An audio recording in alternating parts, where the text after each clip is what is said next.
Hi, this is Asing. You are now watching Asing Math TV. Today, we'd like to share how to perform binomial test for one sample proportion. Consider the variable blood type where the data will classify into two groups, 0 for others, 1 for type O. To perform binomial test, go to Analyze, look for non-parametric test, legacy dialogs, binomial. Move the variable to test variable list. Insert the test proportion. When we insert the test proportion, we should be careful. We have to make sure that the aspect of study must match with the first data occur in the list. As we can see, this is one which represents type 0, which means that the first data match with the question and we can use 40%. Otherwise, we should take the complement, which is 60%.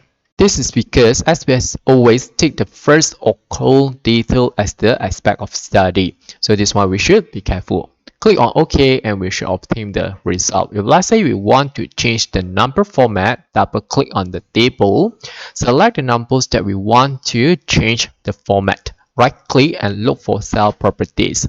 To increase the decimal point, go to format value and we increase accordingly. Click on OK and we should obtain the desired number of decimal places.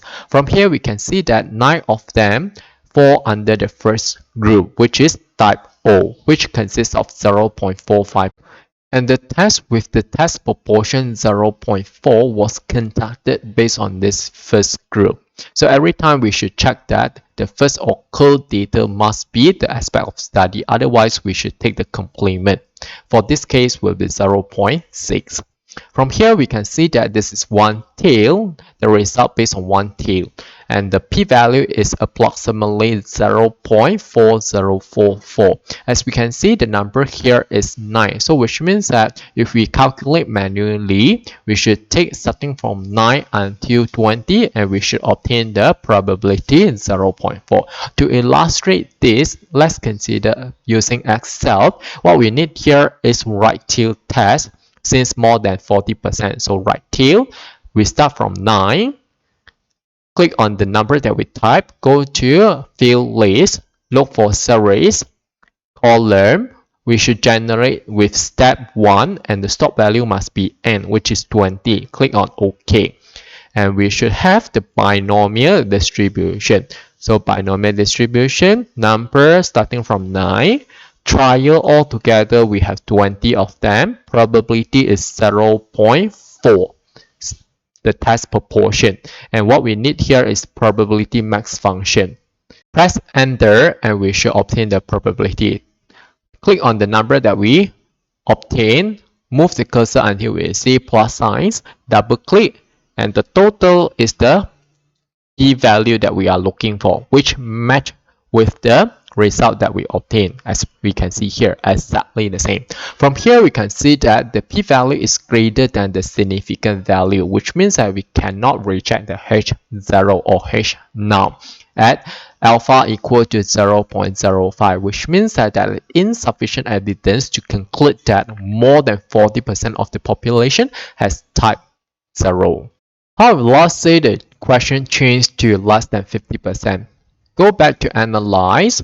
This time again, non-parametric test, legacy dialogs, binomial. We change the test proportion to 0.5.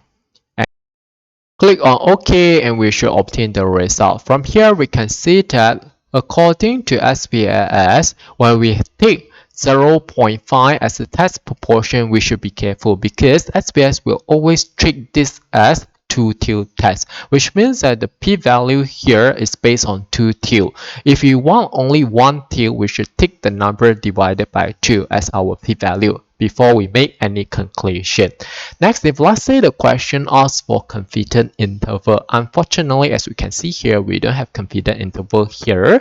To obtain the confidence interval, we should use the other approach. Go to Analyze, look for non-parametric test, click on one sample. Go to Fields, remove the variable that is not in our test list, then followed by Settings, click on Customize Test, choose Binomial Test, click on Options, check the proportion that we are going to test, which is 50% for this case, which is 0.5, correct? Select the confidence interval that we want. We have 3 approaches here.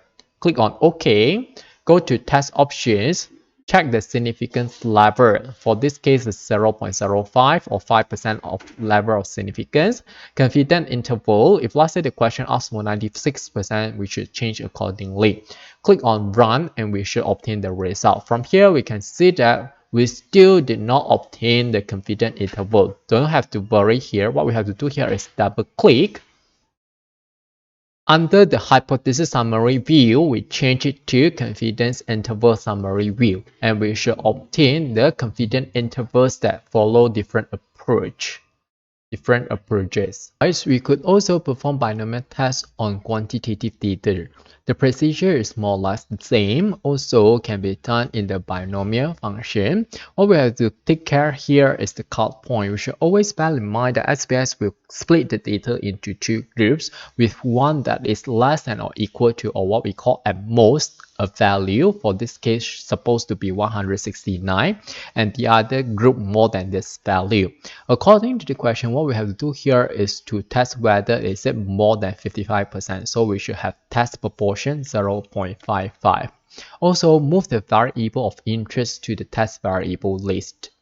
Click on OK and we should obtain the result. From this result, we should be able to notice that SPS will definitely perform tests on the first group, which is the less than equal to category, which means that let's say we want to deal with like more than group, we should take the complement of the probability. So if let's say we are asked to perform a test which is less than 45% for the group that is more than the cut point. So what we have to do here is take the complement, which is 0.55%. We should always take the probability that is in regards with the less than or equal to group.